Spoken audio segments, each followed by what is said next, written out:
You know, it's late 2025 and holding this phone, it feels like holding a time capsule. This is the original iPhone SE, first released way back in March of 2016.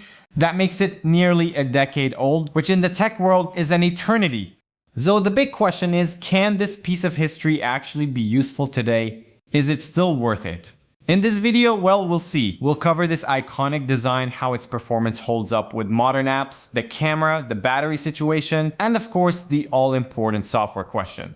Now, full disclosure, this isn't my main phone. This is my secondary device, my digital detox phone for when my main iPhone is charging or when I just want to disconnect a little. So whether you're thinking of picking one of these up for cheap, you're still using one and wondering if you should upgrade, or you're just feeling a bit nostalgic, I've got you covered. Let's get into it. First, I think it's really important to understand what made this phone so special when it launched. This wasn't just another small, cheap. Apple called it the SE for special edition, and they meant it. They took the beloved pocket-friendly body of the iPhone 5S, what many people still consider peak phone design, and they packed it with the brains and the heart of their flagship at the time, the iPhone 6S. That meant it got the same powerful A9 chip and the same impressive 12 megapixel camera that could shoot 4K video. It was a strategic masterstroke. Apple essentially put a V8 engine in a tiny classic car, and honestly, that decision back in 2016 is the entire reason we can even have this conversation in 2025. That initial power is what gives it a fighting chance today.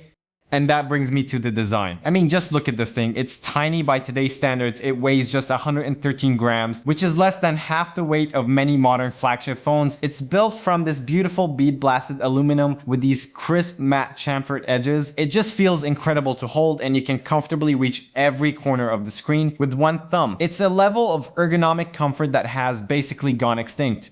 And then there are the things that we've lost over the years. We've got a real physical, satisfyingly clicky home button. I absolutely love this. The first generation Touch ID is built right in, and while it's not the fastest, it's incredibly reliable. And yes, down here at the bottom, a 3.5mm headphone jack. For anyone who just wants a simple, amazing little music player, this is a huge plus.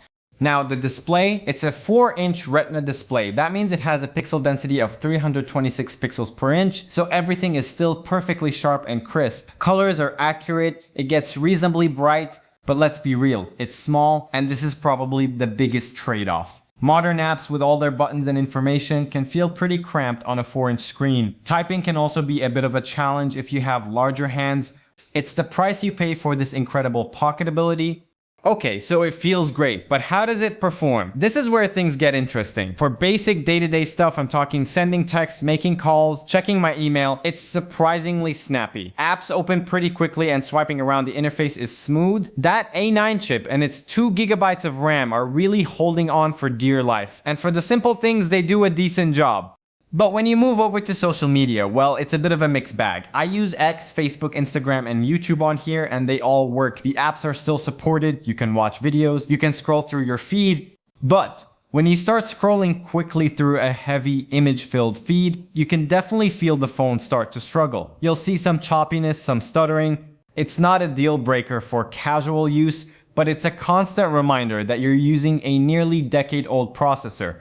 I also do a bit of casual gaming on here. Something simple like Subway Surfers plays pretty well actually. It's fun for a quick session, but if I play for, say, 20 or 30 minutes, I notice two things. First, the back of the phone gets noticeably warm, and second, you'll start to see some occasional frame drops. So for simple classic games, it's fine. But for anything graphically intense from the last few years, you'll want to look elsewhere. Just to put some numbers to it, I ran Geekbench 6, it scored 634 on the single core test and 1009 on the multi-core. Obviously these numbers aren't going to break any records, but they show that the core architecture was solid enough to remain functional all these years later. Now let's talk about three of the most critical parts of the user experience: battery, camera, and software. And I have to start with a huge disclaimer for the battery. If you buy an original iPhone SE today, its original battery will be completely useless. It's the Achilles heel of this phone after so many years. However, for this review, I had the battery replaced. It's now at 100% battery health, and wow, The difference is night and day. With my secondary usage, some calls, text, music, and light social media, it easily gets me through a full day. This one change replacing the battery is what takes this phone from a collector's item to a genuinely usable device in 2025. Next up, the camera. And this is a tale of two very different sensors. The rear camera is the 12 megapixel shooter from the iPhone 6s, and honestly, it's still surprisingly good in daylight. The photos have this really pleasant natural look. They aren't overly sharpened or saturated like a lot of modern phone pictures. They have a certain charm, a kind of retro vibe that I really like. And it can shoot 4K video at 30 frames per second, which is still fantastic quality. The front camera, on the other hand, let's be honest, it's bad. It's a 1.2 megapixel sensor, and it looks every bit its age. It's okay for a quick FaceTime call if you're in a well-lit room, but that is about it. And finally, software. This, to me, is the most remarkable part of the story. This phone is stuck on iOS 15, which came out in 2021.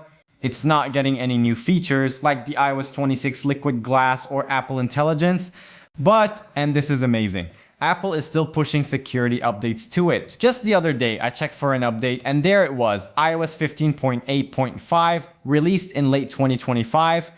What this means is that while you're not getting new toys to play with, Apple is still patching major security holes to keep the phone safe from critical threats. This is an incredible level of long-term support. But this is also the SE's biggest challenge. While my main apps work fine right now, we're living on borrowed time. More and more app developers will eventually stop supporting iOS 15 and require a newer version to run. Some high security apps, like for banking, might already be incompatible. So while it's safe and usable today, you are on a ticking clock. So let's bring it all together. Is the original iPhone SE still worth it? First, the reality check. The downsides are clear. The performance can be sluggish with modern apps, the 4-inch screen feels very cramped for content, the selfie camera is weak, and the clock is ticking on app support. But despite all that, my answer is, it depends on who you are. If you're someone looking for an ultra cheap, ultra compact secondary phone, maybe as a dedicated music player or a digital detox device to escape the endless scroll, and this is the most important part, you are willing to replace the battery, then yes, absolutely. It is a charming, capable little device for a very specific job. If you are someone who is still using this as your main phone every single day, first of all, props to you. You have gotten incredible value out of this device, but you are probably feeling those performance and app limitations more than anyone. An upgrade to a newer SE, like the second or third generation, will feel like a night and day difference in speed and capability while still giving you that familiar home button.